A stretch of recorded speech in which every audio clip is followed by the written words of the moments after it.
Boa tarde, garotada do nono ano, garotada esperta que já está aí ligadinha no centro de mídias.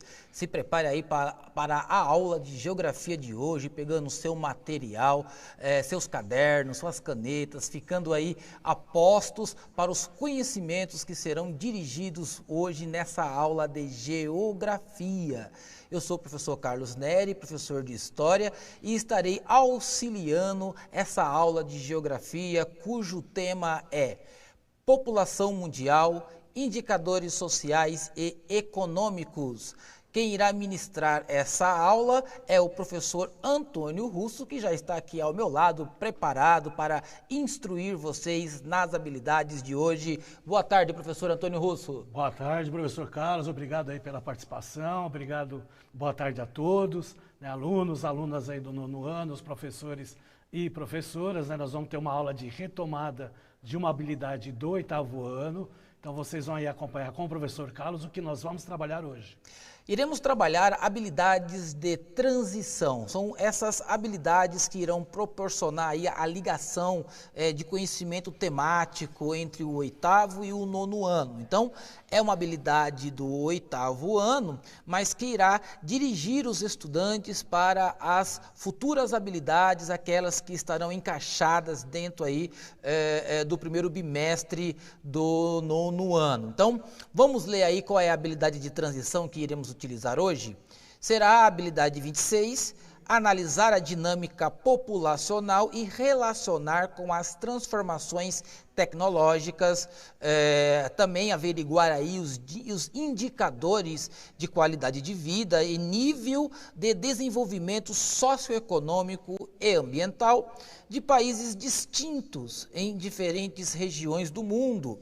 A unidade temática será o sujeito e o seu lugar no mundo, e o objeto de conhecimento será a diversidade e a dinâmica da população mundial e local. Para nós já iniciarmos a nossa aula, nós começaremos com a sondagem inicial ou a problematização, aonde os estudantes já poderão aí trazer as suas primeiras impressões e conhecimentos sobre o tema. Então, na tela, a sondagem, duas questões. O que são indicadores sociais? 2. Dê um exemplo de indicador social. 2 minutos para vocês realizarem essa atividade. Dedinho no teclado, participe!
Voltamos para a interação. Os professores já estão aqui nos desejando uma boa tarde e estimulando a garotada a ir produzir as suas respostas. O professor Nivaldo também, da Escola Estadual, o professor Guinness Afonso Morales, de Neves Paulista, e a professora Rosana, da Escola Estadual, o reverendo José Carlos Nogueira, todos ligados na aula. Professor Antônio, nós tivemos algumas respostas, mas todas elas são direcionadas conforme a resposta do professor Vinícius, que traz aí a resposta dos seus estudantes, dizendo que esses indicadores eles expressam e demonstram dados populacionais. É isso mesmo que a questão estava trazendo? Então vamos ver aí, né? Então já tomando uma retomada aí, vamos ver o que são os indicadores sociais e os seus exemplos aí na tela. Então acompanha aí comigo. Então eles analisam, né, a qualidade de vida e os níveis de bem-estar de pessoas, famílias e grupos populacionais, a efetivação de direitos humanos e sociais, bem como o acesso a diferentes serviços, bens e oportunidades, por meio de indicadores que visam contemplar a heterogeneidade da sociedade brasileira sobre a perspectiva das desigualdades sociais. Então, são indicadores, né, que os governos utilizam, né? Aqui a gente tem o Instituto Brasileiro de Geografia e Estatística, o IBGE, e outros institutos, né, tanto governamentais ou não governamentais, que trabalham com esses números da sociedade, né, indicadores populacionais, indicadores sociais, indicadores econômicos, que depois são repassados aí os dados, né, para a gente aí estar analisando, e os governos analisando e vendo a necessidade aí do desenvolvimento de cada parte aí da sociedade, perfeito?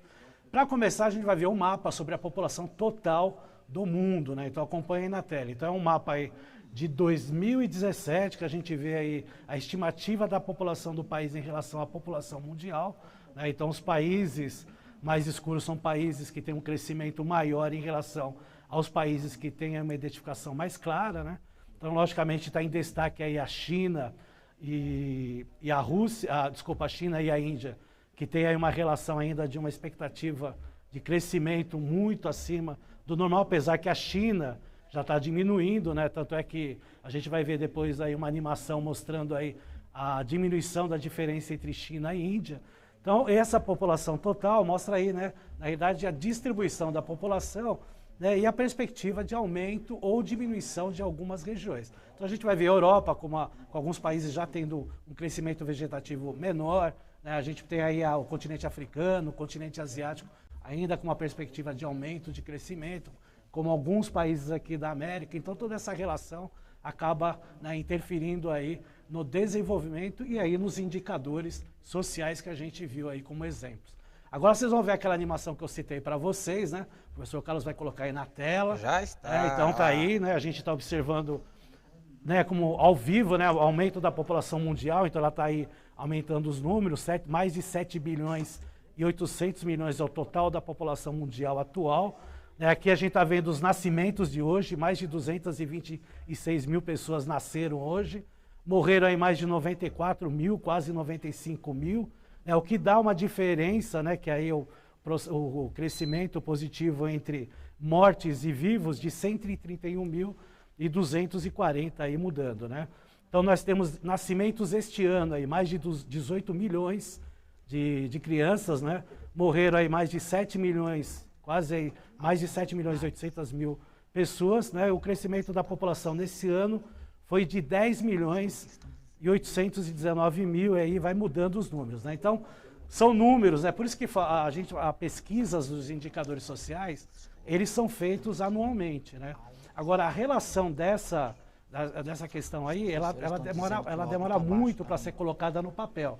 Então, nós temos, por exemplo, o censo, né? O censo é feito de 10 e 10 anos, tá? Então, esse censo, por exemplo, aqui no Brasil, ele é feito de 10 e 10 anos e se capta algumas informações, principalmente de indicadores sociais, anualmente, porque, como a gente viu na tela anterior, esses números, que é um exemplo, né? Eu estou dando exemplo aí de nascimento, de morte, de aumento de população, mas tem outros exemplos que podem ser colocados, taxa de natalidade, taxa de mortalidade. Então, tudo isso aí ele vai aumentando ou diminuindo, dependendo da população. Então você vai na Europa, você vai ter, né, um X aí na questão de taxa de mortalidade, taxa de natalidade. Você vai ter aqui no Brasil uma outra questão. Então vai variando aí de país para país. É isso que é importante retratar. E esse site é interessante que ele mostra, atualmente. É lógico que tem as margens de erro, né? A gente não vai falar que está corretamente, né? Porque, como qualquer pesquisa, ele tem margens de erros e tem as porcentagens ou para cima ou para baixo. Tá certo? Então, só para vocês terem uma ideia aí. Vamos ver aí na próxima tela, né, um gráfico mostrando aí os países mais populosos do planeta. Tá? Então, vocês vão ver aí, né, que são países, né, que principalmente estão nas regiões aí dos países em desenvolvimento, encabeçado aí pela China e pela Índia. São dados de 2017. Depois eu vou mostrar no mesmo site que eu mostrei anteriormente o ao vivo, né? Vocês vão ver que há mudanças, né? Porque nós estamos vendo aí Estados Unidos em terceiro, Indonésia em quarto, o Brasil em quinto, aí tem o Paquistão em sexto, a Nigéria em sétimo, Bangladesh em oitavo, a Rússia em nono, em décimo México. Então a gente vê que boa parte aí dos países são os países do continente asiático, né? Principalmente nessa região aí do sudoeste da Ásia, conhecido aí como formigueiro humano, né? De uma quantidade imensa de população aí. Se a gente somar as duas populações aí de China e Índia, tem aí praticamente 1/3 da população mundial. Agora nós vamos ver aí uma outra animação, né, mostrando aí os 20 países mais populosos do planeta. Então vamos lá. Tá? Então no mesmo site nós estamos vendo lá a China, que está lá com mais de 1 bilhão e 440 milhões de pessoas. Aí vem a Índia em segundo, os Estados Unidos em terceiro, a Indonésia em quarto. E aí vejam que, por dados atuais, o Paquistão passou o Brasil, né? E a Nigéria também está lá, chegando próximo do Brasil. Tá? Bangladesh em oitavo, a Rússia em nono e o México em décimo, aí não se altera. Aí nós temos lá Japão, Etiópia, Filipinas, Egito, o Vietnã, República Democrática do Congo, Turquia, Alemanha, Irã e Tailândia. Mas é interessante ver, né, que com o passar do tempo, né, a gente viu de 2017 e viu agora de 2021 a mudança que se teve aí na questão do Brasil, né? Vamos aí para a próxima tela, que a gente vai ver uma densidade demográfica mundial, né, porque eu quero mostrar para vocês principalmente o que eu chamei de formigueiro humano, que é na região asiática, na região aí do sudoeste, né? Nós temos aqui essa região aqui que aparece como uma relação, vamos voltar lá. No mapa? Põe lá na densidade demográfica do mapa, por gentileza. Aí, tá? Aí nós temos aí o formigueiro humano, que é nessa região aqui, ó. Veja que está mais escuro, né? É a maior quantidade de população no mundo, né? Principalmente entre a China e a Índia, como a gente viu anteriormente, mas também vimos Bangladesh também nessa relação. Então é conhecido aí como formigueiro humano pela quantidade que nós temos desta população, tá certo? Aí no próximo gráfico tem, né, a densidade demográfica, né, os países aí com a densidade demográfica, e a gente vê, logicamente, pelo tamanho do território, Bangladesh, né, com mais de 1.100 habitantes por quilômetro quadrado. Como é que a gente faz esse cálculo?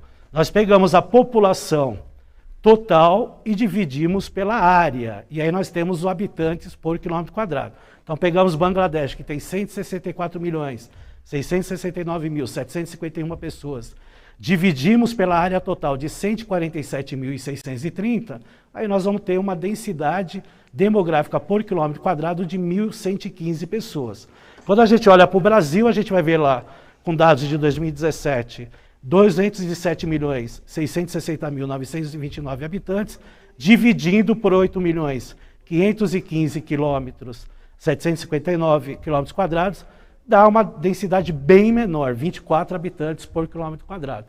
E aí a gente fala, o Brasil, por exemplo, é um país que é populoso, porque hoje ele tem mais de 212 milhões de habitantes, mas não é um país de densidade, de povoamento intenso, porque tem 24 habitantes por quilômetro quadrado. Já Bangladesh, que tem lá 164 milhões de pessoas e tem mais de 1.100 pessoas por quilômetro quadrado, é um país populoso e povoado, porque tem lá 164 milhões de pessoas. A China, por exemplo, que tem a maior população do mundo, é um país populoso, mas ele não é povoado por causa da sua extensão territorial, diferentemente da Índia, que é um país populoso, né, e também é um país, né, povoado porque a sua extensão territorial é menor. Tá? Então, a população total é a quantidade de pessoas que vivem numa região, num país, por exemplo. E a densidade demográfica, né, a população relativa, que a gente também chama, é a divisão de habitantes por quilômetro quadrado. Por isso que nós falamos habitantes por quilômetro quadrado. Beleza? Será que eles entenderam, professor Carlos? Nós vamos ver agora na atividade que nós iremos realizar. Olha, esses conhecimentos foram adquiridos no ano passado, então vocês já possuem aí um pressuposto de todas essas habilidades. Então, vamos para a atividade 1. O que é população absoluta? 2. O que é população relativa?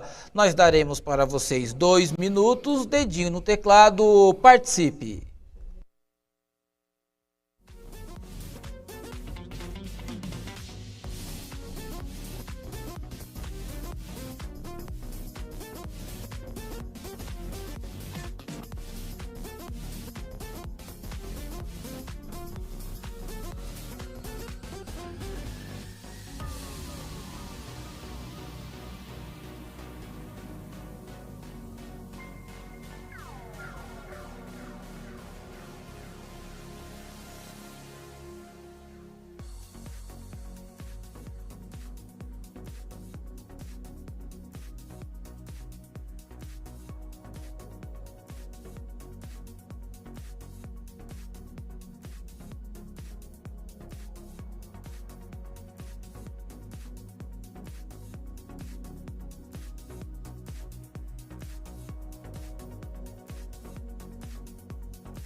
Voltamos para a interação. Nós vamos pegar uma resposta aqui pela questão do tempo. A professora Margarete nos traz as respostas dos seus estudantes, nos dizendo que população absoluta é a quantidade total de habitantes de um determinado lugar, e a população relativa é o termo que se refere-se à relação entre a população absoluta do local e a área por ela ocupada. A galera inteligente, é isso mesmo, prof? É isso aí, muito bem. Tá? A professora aí expressou muito bem, né? A população absoluta, né? O total da população de uma área, de uma região. Então, ela é dada aí por milhares, milhões, né? Depende, bilhões, né? Se for a China e a Índia, né? Da população total. Agora, a população relativa, ou a densidade demográfica, é só dividir o total da população pela área, né? De quilômetros quadrados, e aí você tem, né? O número, né? X habitantes por quilômetro quadrado. Perfeito? Na próxima tela a gente vai ter um vídeo, né, professor? Isso, um vídeo sobre o PIB, Produto Interno Bruto, na tela.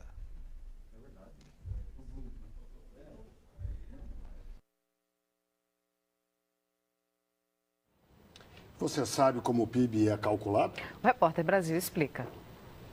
Na conta do PIB entram todos os tipos de bens e serviços produzidos, de um simples pão francês a um imóvel de luxo. Mas para evitar um cálculo duplo, só são considerados os produtos finais. Veja o caso de uma mesa que vale, por exemplo, R$1.000. Se a madeira, os pregos e a tinta usados na fabricação custaram R$800, o valor considerado para o PIB é a diferença, ou seja, R$200.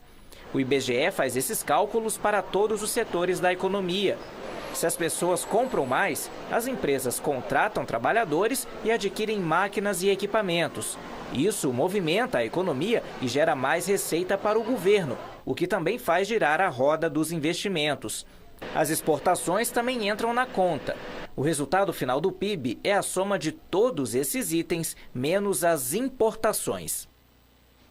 Então, nesse vídeo aí curtinho, né, falou sobre a questão do produto interno bruto, né, que é a questão aí da produção de um país, né, e aí o seu serviço. Então, tudo que é arrecadado na sua produção, né, mas tem uns cálculos que são feitos que a gente vai ver até depois aí num outro vídeo, que não é simplesmente, né, pegar todo esse valor bruto, transferir, né, dividir aí pelas importações, que é as compras que o país faz, e dar o valor aí. Tanto é que nós temos aí uma tabela, né, que mostra aí o produto interno bruto de alguns países. Vamos acompanhar aí, ó.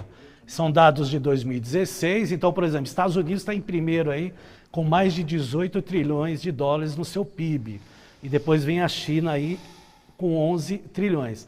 Se a gente observar, o Brasil está em nono lugar, né, com quase aí 1 trilhão e 800 bilhões de dólares do seu produto interno bruto, né? E nós temos, depois Estados Unidos, China, Japão, Alemanha, Reino Unido, França, né? Então a gente vê que os 6 primeiros países são aqueles países considerados países desenvolvidos, né? Depois vem a Índia, né, que é considerada um país emergente, como o 7º lugar, né? E aí vai aparecendo outros países, inclusive o Brasil, como um país emergente.